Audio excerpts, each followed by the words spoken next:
Добър ден, уважаеми зрители на Българска национална патриотична телевизия. Вие сте със студио изкуство. Аз съм Динко Ненов. Днес ще говорим за културата, изкуството и най-вече за поезията. И се радвам да ви представя моя гост, Росен Желязков.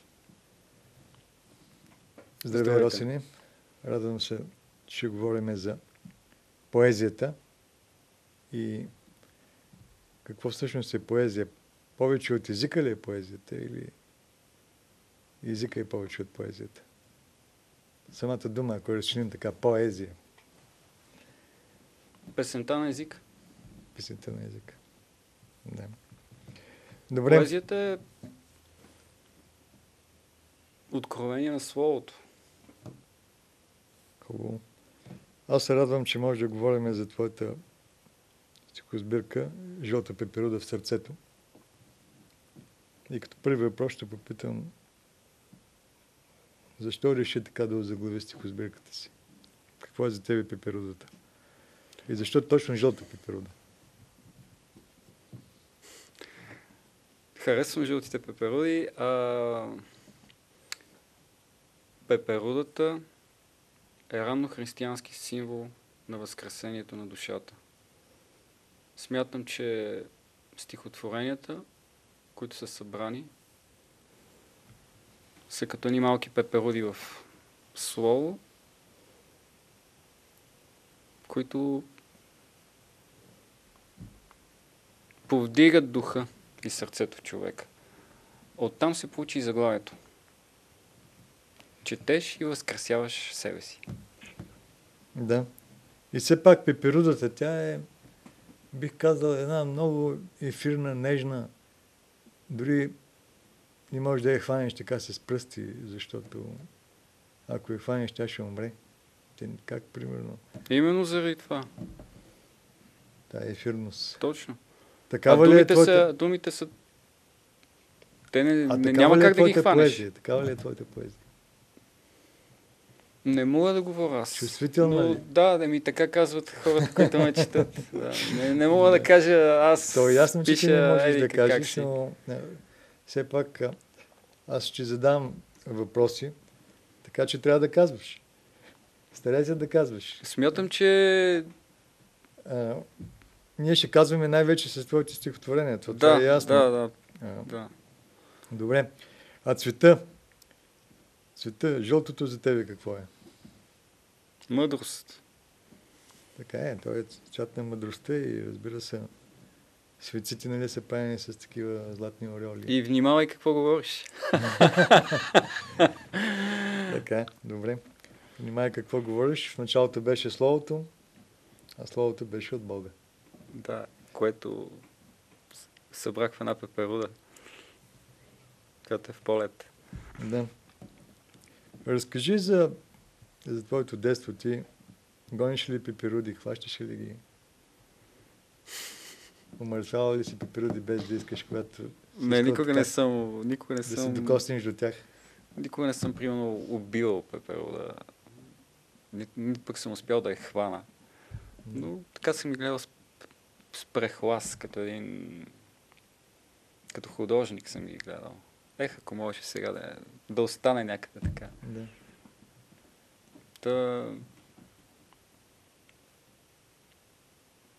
Това е нещо много любима частица от природата. Пеперудката. Така е. Аз си спомням, имах възможност в Родопите, по поляните, да гоня пеперудите. И ми правеше впечатление, нали, аз исках да отида така по-близко и да ги видя. Да. Нали, като цвят, като усещане. И точно в момента, когато вече стигна и отида, нали, в момента, където е казана, тя излети. Дали това не е нещото, когато ти се стремиш, нали, да стигнеш до красотата, да стигнеш до изящното, нали, и той излети. Стигнал си вече до него и да го хванеш и той излети в момента. Аз ги хващам с стихотворенията. С стихотворенията ги хващаш. Или по-скоро... Да, тя живее в някои от стихотворенията. Тези, които са по-живи, Повечето са си пеперуди, но понеже имаме едно стихотворение Черната птица, там няма пеперуда, там е... Там. Искаш ли да го кажеш или да го прочетеш? Кое? Това черното. Не. Не искаш. То е много черно. Може някое друго. Не, аз знам кое е, но всъщност понеже газа за него, нали, ако искаш да го прочетеш. Не така. Предпочитам да започнем с... Защо си го включил в тази жълта стихосбирка, бих казал? И може ли да смятаме, като казваме, нали, жълтата преса, жълтия вестник, че това може да бъде и в такава посока? Думите, много се спекулира с думите. Да, както се спекулира с патриотизъм. Да. Подмокрят се, укалват се. И черната птица попадна, така, шмугна се, явно в сърцето имало нещо черно и то остана вътре. Да. Това е. Добре, говорим за пеперудите. Ти каза, че ги улавяш с стихови. Аз пък ги улавям с пластика, с живопис. Имах такава възможност да се проява, нали, на един пленер, който от един пленер станаха два пленера. Нали. Просто се паднаха, поканиха му в момента. И така се паднаха малко единия с другия. И аз на двата пленера направих една пеперуда, на другия друга пеперуда, нали? Диптих и разбира се, когато човек застане, нали, пред белия лист или пред бялото платно, аз имах възможност и това, което направих, аз се изкефих фактически. Защо? Защото свързах всичко това, което знаех, нали, за живота, в това, което е пеперудата, го изразих като една свобода. Защото за мен пеперудата е нещо, което изразява най-вече като свобода. И като цвят, разбира се. Нали? Да, това е моя порив за свобода в един свят, в който свободата изчезва. Да.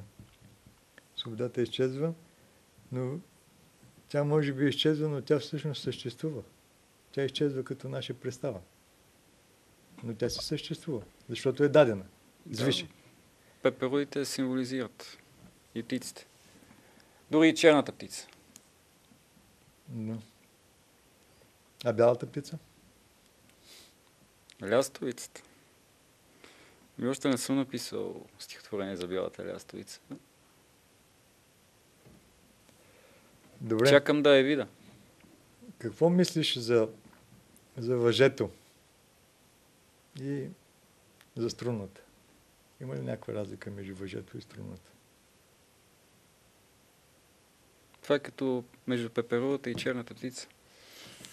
Струната е тон от душата, а въжето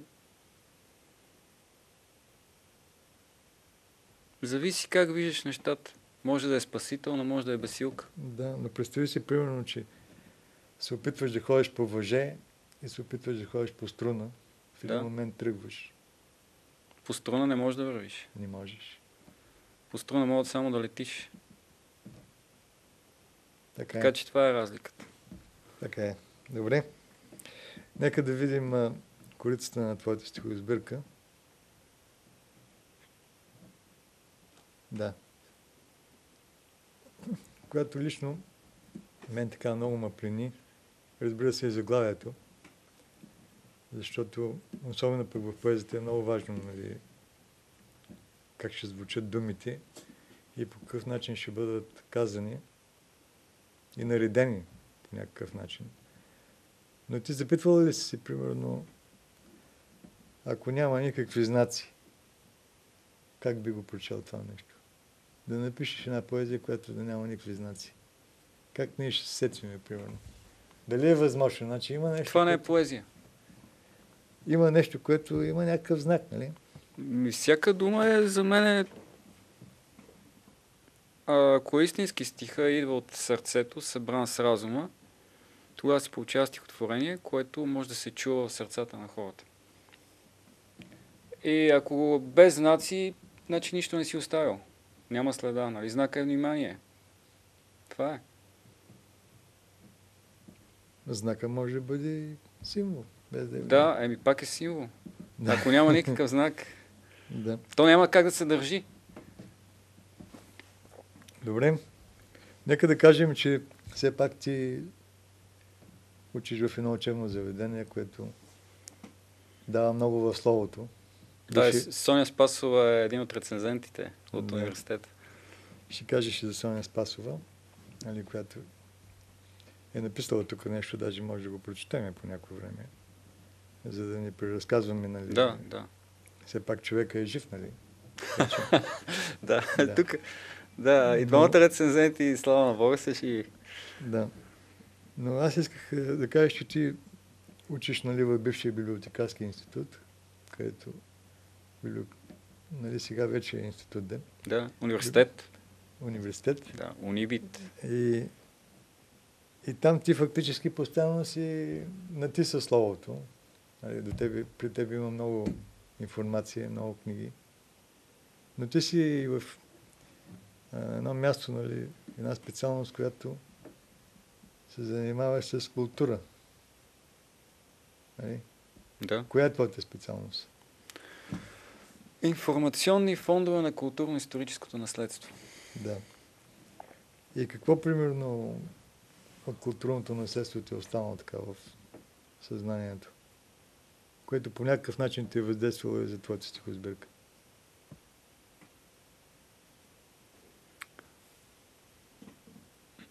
Там няма в моята стихосбирка въздействие на културното наследство, честно казано. Тя е по-съкровенна. Значи попитахте не случайно, защото ти фактически имаше така един предговор от един писател, който е бил тук гост, нали? Да. Калин Терзийски, който така казва за тебе, че е хубаво да има хора, нали, които се занимават с творчество. В случая ти си, нали, пишеш поезия. Поезията пише в мене. Да, поезията пише в тебе, но да, разбрахте... Бягаш от стандарта, че всъщност това, което е важно, е точно да има по-нестандартни хора. Нали? Да се изразяват по-нестандартно, защото до някъде клишето и това, примерно, как човек гледа, нали, на творчеството, ти приличаш на кой си, нали. Хубаво е ти да приличаш на себе си, нали. И може би ти с тази стихосбирка го показваш. Ако говорим за културното наследство, аз съм за традицията. Да. Но тя трябва да се оживява. Защото ако не е оживена, тя е клише. Мъртва. Благодаря, че се намеси на време.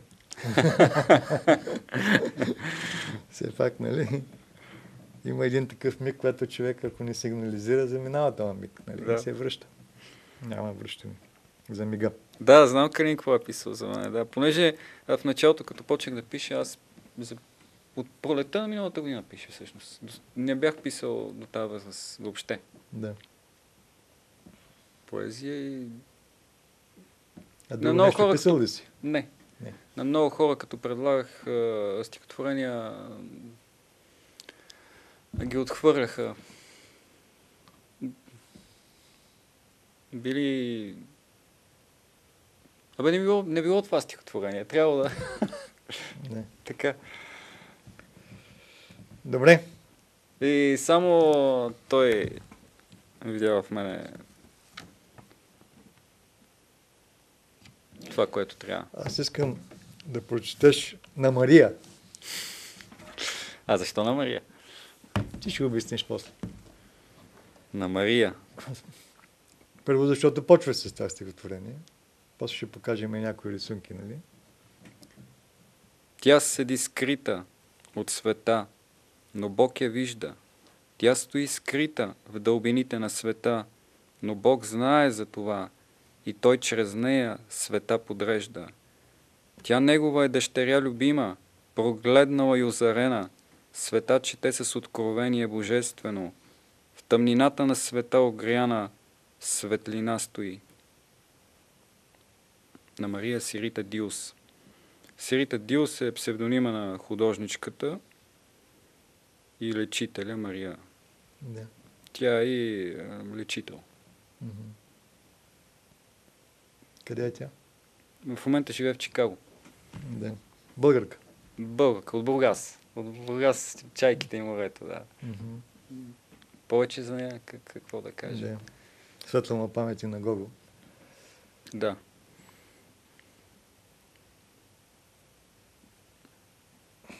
Така е. С бургаски вечери. Добре. Но смъртта идва винаги на време. Ти мислиш така. Да. Просто в един момент на човека силите му са до там. Ние може да искаме един човек да живее още 10-20 години, но всеки си има предел. А когато мат си отиде? Пак е същото. Убеден си. Да.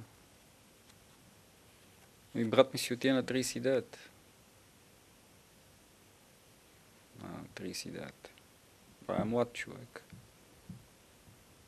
Много млад. Но, да. Добре. Какво мислиш за времето?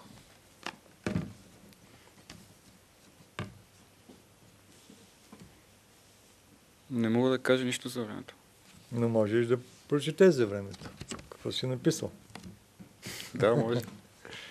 Нали? Може. Знаеш ли къде е? Да, някъде накрая. Не, ето го. Аз го намерих.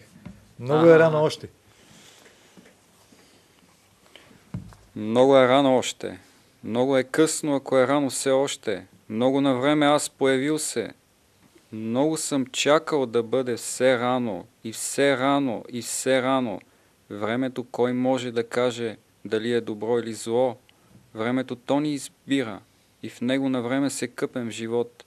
И много на време всичко се случва и кой може да каже кой? Времето то те избира.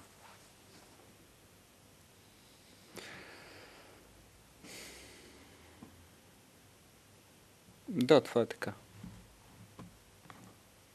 Времето ни избира. А ние сме като едни танцори. Да. А той е диригент.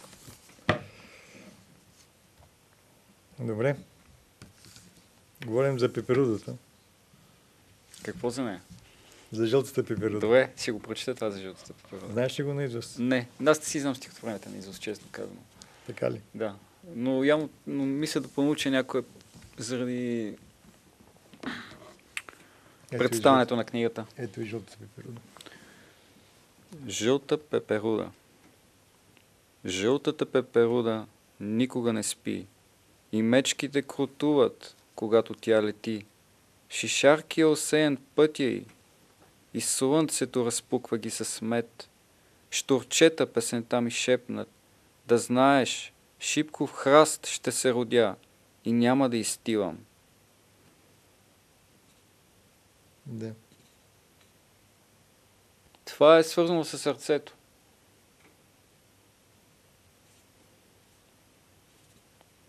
Това е свързано и с жълтата пеперуда в сърцето. Да. Добре. Какво е за тебе самотата?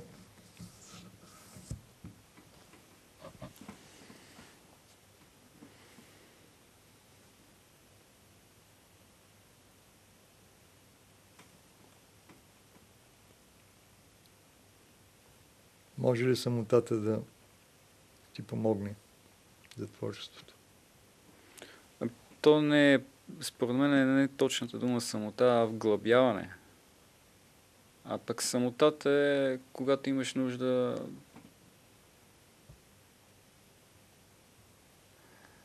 когато ти е паднал духа и имаш нужда от близък човек до тебе. А когато си вглъбен, дори да си сам, не си самотен. И си укрилен с... Дали ще пишеш, дали ще четеш, дали ще слушаш. Дали ще гледаш просто е така в небето една точка, ако пак вътрешно това те кара да се чувстваш да не ти е Да не си потиснат. А какво е близък? Единомишленик. Близък е човек, който е съмишленик. Идейно. Духовно.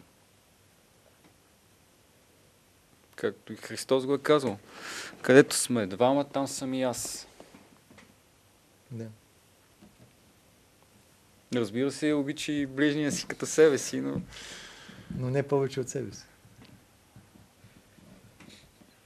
Вчера Да, бяхме на това събиране, не си ли спомняш, че точно за това се говореше, да обичаш себе си.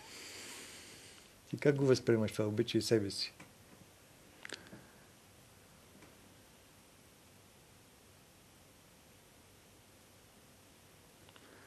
това е...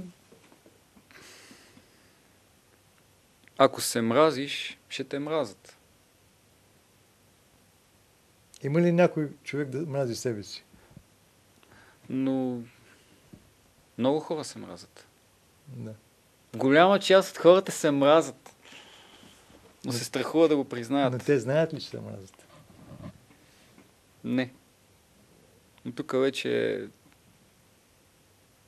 трябва да викнем и психиатър. Да. Но само обичай себе си. В един момент може да минеш тази граница и толкова много да се заобичаш, че да спреш да обичаш другите. Добре. Какво е за тебе чудото? Казано, там не ми хареса много. В смисъл... Да, на мен също. Добре, кажи ми, какво е за тебе чудото? Ами чудо е да отидеш да те поканят на представяне на книги, на другия ден да се озовеш без да очакваш в студио в Национална телевизия. Значи това за тебе е чудо, че си тук. Еми да. Добре, прочети тогава твоето чудо. Такива мигове. Да почистиш къщата си. Чуваш ли? Вземи чисти сълзи, после малко слънце и след това поръсни. Да почистиш сънищата си. Вземи дъга от небето и облечи и след това превърни се в звезда. А любовта, тя е ядката. Пази огъня в сърцето. Вземи още и пръст от любимите ти хора и тези, които само в сънят те гощават. И после бъди жив повече. Вземи от кръвта си и засади любов. Някой може ли да понесе повече щастие? Чудото си ти. В това стихотворение точно символизира възкресението на душата, защото дава примери с починалите души, които, че човек е вечен. В съня идват и близки души. То е много съкровено и много определено като много християнско стихотворение. Като пречистващо. Да, и просто в този момент, когато България губи много в духа, нали, отиват си такива хора. Мисля, че е много на време и твоята стихосбирка, нали, да излезе на бял свят, но и това предание, което го правим с тебе. Да, се радвам, че ми даде трибуна. Понеже и малък и тиража на стихосбирката, само 100 бройки, и такива представяния ще помагат да се стигне до повече хора. Самата стихосбирка е изцяло с дарения. Да. Ще да попитам какво мислиш за дарението, но ти сам си го поиска въпроса. Прочел съм те. Така е. Това, че си отиват хора на духа, аз имам стихотворение посветено за хората на духа, е изпитание за целия народ. Те си отиват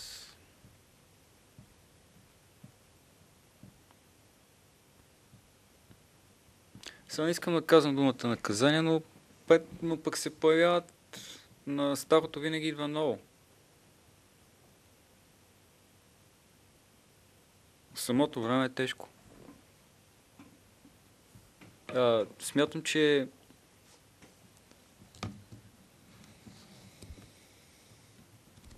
такива хора си отиват просто защото те са казали всичко, което трябва да кажат и свършили си своята работа. Добре, прочети един лъч светлина.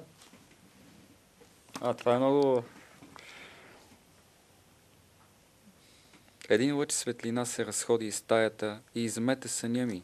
Един лъч светлина, като целувка на Бог, заблестява в нощта. Доброто успех.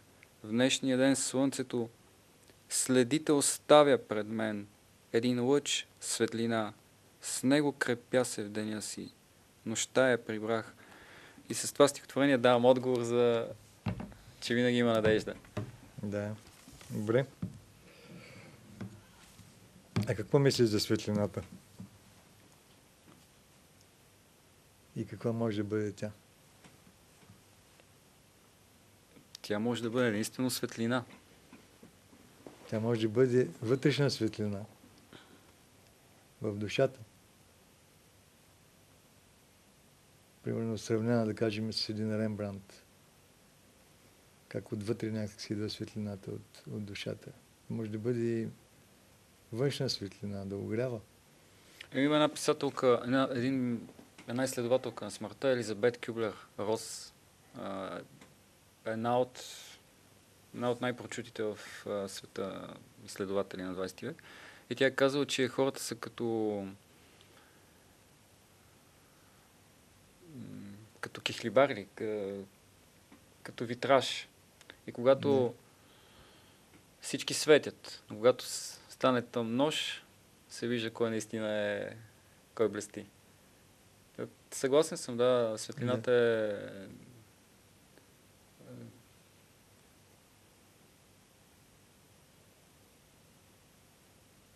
Тя се усеща от душата на човека. Да. Самите хора се привличат съобразно цвета, който носят. А какво мислиш за това чудо, Витлеемската звезда? Една светлина, която се е видяла от всякъде. И всички са отишли да се поклонят там. Какво мога да кажа? Какво мога да мисля за чудо? Това си е божия работа. Само преклонение и възхвала. Да. Това е. Въпросът е сега, като се появи, дали ще я видим. Не, тук става въпрос и за посока. Защото светлината също има и посока, но когато говорим за божествената светлина, тя е навсякъде. Нали? Вярваме, че тази посока, която... Защото замислила ли си, примерно, чудото звезда? Да. Ти отиваш, примерно, на всяко място, на всяка една точка по света и виждаш тази звезда. От всякъде. Виждаш тази звезда. Ако са ти отворени очите, да. Добре, ти го поиска въпроса за просвещението тогава. Кога всъщност са му отворени очите? Когато е отворено сърцето. Сърцето, когато е отворено. Да. Защото човешкото сърце има твоето и моето. Да. Има много егоизъм, страхове, болка, омраза, гняв и всички тези неща, като те е страх, като си гневен, като излезнеш извън релсата и веднага почваш да трепериш. С такова страхливо сърце не можеш да видиш просветление. А от какво едва страха? От липсата на вяра. Бог. Това ти го казваш? Да. А кой стих е твоя?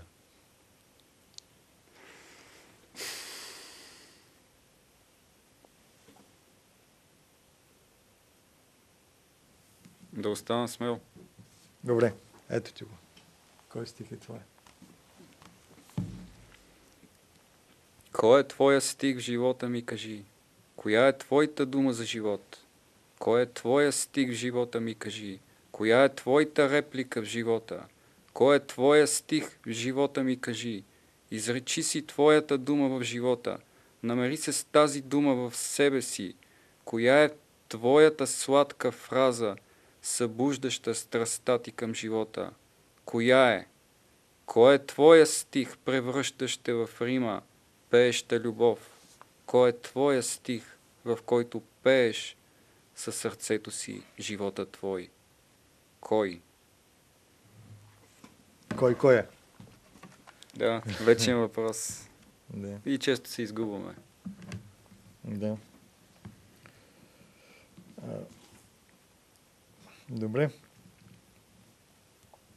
Цялата стихосбирка е нарисувана, както каза, от Не, графичен дизайнер прави тези картинки. графичен Стефан, дизайн. Да. едно момче Стефан. А кориците са на художничката Само Мария корици, Ралева. И да. предната, Да. и те са две картини, отпред и отзад. Тя има много картини, но не е позната в България. Мгм. Толкова. Предимно е позната като лечител. Да. А ти какво мислиш за лечението? Може ли да бъде излекувана човешката душа? Според мен това си е божия работа. Само Бог може да ти помогне. Можеш, ако поискаш прошка в себе си, и то не е лесно. Затова Достоевски е написал толкова дебели книги за прошката. Да. А ти какво мислиш за прошката? Че това е единственото лечение. Също така мисля, че Личната прошка или покаянието? покаянието. Ако също така смятам, че не трябва да се иска да даваш помощ, ако човек не иска. Да. Може да увреди това нещо, нали? Или да бъде на хаос. Да, ти ще отидеш на хаос. Ти отиваш на хаос. Има много хора, които са много зле душевно или физически и психически, и ти примерно решаваш да помогнеш на такъв човек и няма смисъл. Той даже ще те намрази. Той живее с...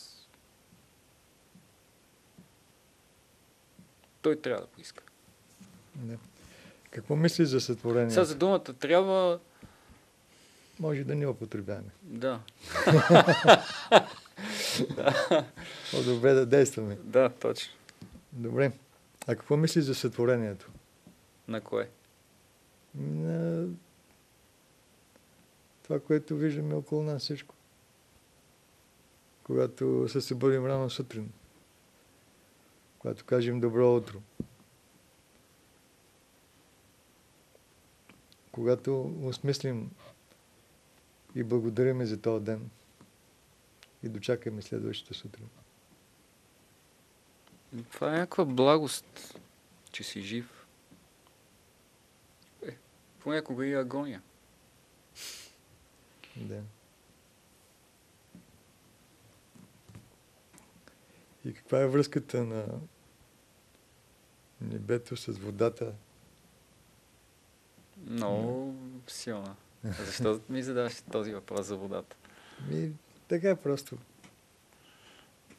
Питам. Аз даже имам стихотворение за водата. Така ли? Даже трябва да ми дадеш някакви контакти, после да ти пратя нови неща. Тук има ли го? Не, няма го. Това са неща. Прочети за небето. Стихотворения, които За съм небето писал. прочети. Това са ми първите стихотворения. От цикъл юли месец миналата година. Небето пусна боя в червено, облакът се отсвети. Откъде рисуваше Творецът? Погледнах го, но четката му не видях. Боята си течеше. Птичка мина през картината. Да. Малко като Хайко е това. Да, много. Ама не е Хайко. Не е Хайко, да, не е. Но... Наистина имаше такъв облак червен и някакси как реших да го допълня с стихотворение. Да. В началото, когато почнах да пиша, много често се учих от облаците. Какво е червеното за теб? И като символ, и като цвят, и като душевност. Страст. Това е. Защото ако го кажеш на някой, който примерно знае за Октомврийската революция само и за БКП, ще каже, че това е, нали, цвета, нашия цвят и червената роза. Но виж, Може да бъде и злоба, и гняв. Да, но виж колко Аз нещата имам са стихотворение. опорочени. Пак говорим за това опоручаване на символи, които са, примерно, една роза, червена роза, Да, тя се Не. свързва с БКП. за някаква Да. партийност. Да. Не. За какво говорим? Просто ние живеем, бих казал, в един извратен свят. За съжаление. Приемаме някакви извратености за символи, които мислим, че те са само, нали, за нашето извратено мислене и за това, което правим като някаква извратеност. Лансираме някаква извратеност. Вървиме в някаква посока на извратеност. Даже доказваме, че тази извратеност е по-хубава от нещо, което е нормално. Да, което всъщност е нормално. може да се, да, може и изкуствената роза да в един момент да каже, това е истинската роза. Да, но аз си говоря за нещо друго. Примерно, какво мислиш за... Ние казахме за посоката до някъде. На света ли? На света, но и като движение. Ти как приемаш движението за... Ами, това е като Пумпала много се е завъртял Да. и сега е в... както на балетен танц, когато се завърти балерината така. Да. И сега сме точно на края на въртележката. И чакаме да падне повече мърсотия, за да остане по-чистото. Да падне пумпала. За да видим какво се е въртяло, защото при това центробежно въртение не сме видяли даже какво има написано на пумпала и какъв е цвета на пумпала. По принцип аз съм папука, така как да кажа, по-към...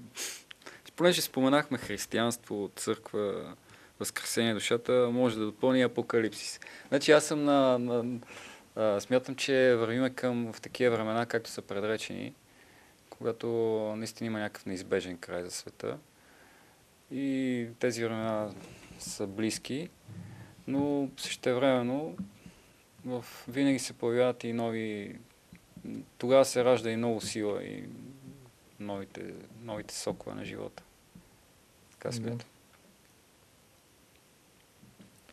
Кое може да спаси човечеството? Също така смятам, че хората са изменени. Кое може да спаси човечеството?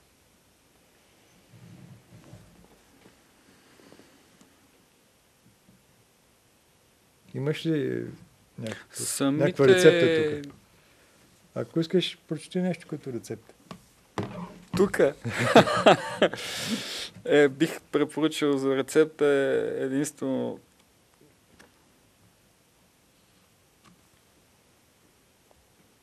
някой ще ти каже. Да. Някой ще ти каже, обичам те. Ти ще го чуеш като отрова. Някой ще ти каже, благодаря. Ти ще го чуеш като обида. Някой ще ти каже, искрен съм. Ти ще го чуеш като лъжа. Някой ще ти каже добри думи за теб. Ти ще ги разбереш като осъждане. Аз чувам думата благодаря. Аз чувам думата обичам те. Аз чувам думата любов. Аз чувам думата сърце. Аз чувам. Като почваме да се чуваме, може и да се видим и тогава и да видим на къде вървим. Да. Слушайте и чувайте. Да. Добре. То стана като богословска беседа.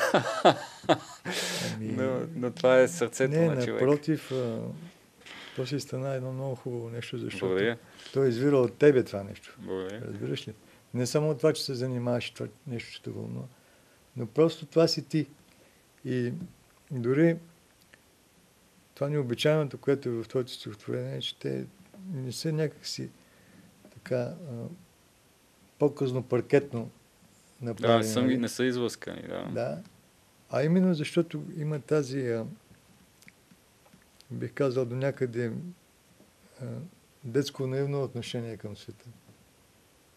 Но той е подплатено, нали, на нещо, което е изследвано, нали, видяно, защото ясно е, че ти си чел Библията, нали, и четеш. Ами, само Новия Завет съм чел. Да, добре. Ще прочетеш Дуета и Стария. много. Но имаш така, нали, отношението към мъдростта, бих казал. Нали, търсиш мъдростта, търсиш истината. Защото в момента, когато вече достигнеш до тази истина, тя може би вече да избяга. Като онази пеперуда, която аз се гоних, нали, за да я хвана да я видя. И точно когато вече искам да я видя, нали, така по-близо, тя изведнъж изчезва. За да мога да видя следващата пеперуда. То народа го е казал, и най-мъдрия си е малко прост. Нали? Смисъл, че не е точно думата мъдра, ми...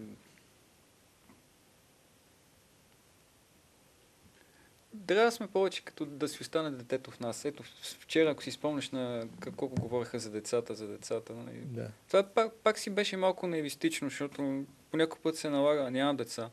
Да. Надявам се да имам. Но по някой път всеки има нужда от учител. И Така. трябва да има подчинение. За да може после ти да... Дисциплина да има, не подчинение. Трябва да има дисциплина. Подчинението е робство. Трябва да има дисциплина. И понякога шамара е крайна мярка, но пък може да остане следа да не повтаря никога. Добре. И как ще подариш твоето сърце? С жълтата пеперуда вътре в сърцето или без нея? За сега не можах да го подаря. Не искаха да го вземат. Добре. Ето ти ще подариш ли сърцето? Прочети го. Няма на кой да го чита в момента. Има. Вярвам, че поне 2,5 милиона гледат. Ще подариш ли сърцето? Ще подариш ли розата в теб, усни и любовта в теб? Ще подариш ли поглед галеш сърцето в мен, отпивам от него и извор любов си за мен? Ще подариш ли сърцето? И пак ще го искам. Ще ти подаря любовта си. Огънят в мен вземи. Ще изгоря със страстта си. Какво исках от теб? Любовта ти. Да. Добре. Сега ще помоля да видим още една, мисля, че имаше рисунка. Да. И разбира се, Това на кое стихотворение? направо го прочети това. Да. Направо го прочети, защото там има едно перо. И после ще говорим за символа на това перо. Все ме питаха какъв си, кой си. Поет съм аз, поет, и звуците на птиците чета. Все ме питаха какъв си, кой си. Поет съм аз, поет, и слънцето разказва приказка с мен. Все ме питаха какъв си, кой си. Поет съм аз, поет, и жените виждам като феи.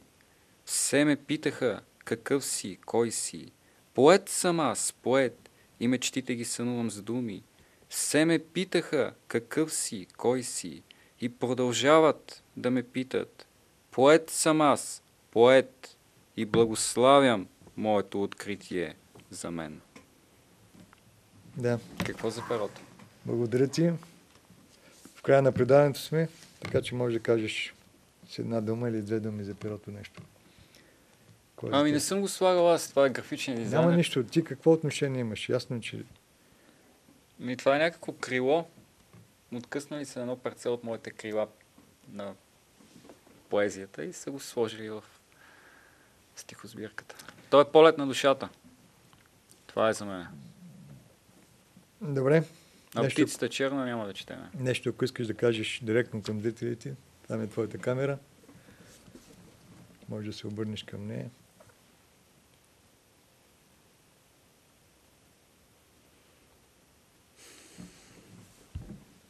Аз съм го казал с стихотворенията. Си го казал. Да, но... Аз ти благодаря. Думите трябва да ги чуваме от когато ни говори срещу наш човек. Не само и ние да говорим, но да може да чуваме. Чудесно. Благодаря ти за това предаване. Благодаря и аз, че ме покани. Успех ти желая и до нови срещи. Уважаеми зрители, радвам се, че днес бяхте тук.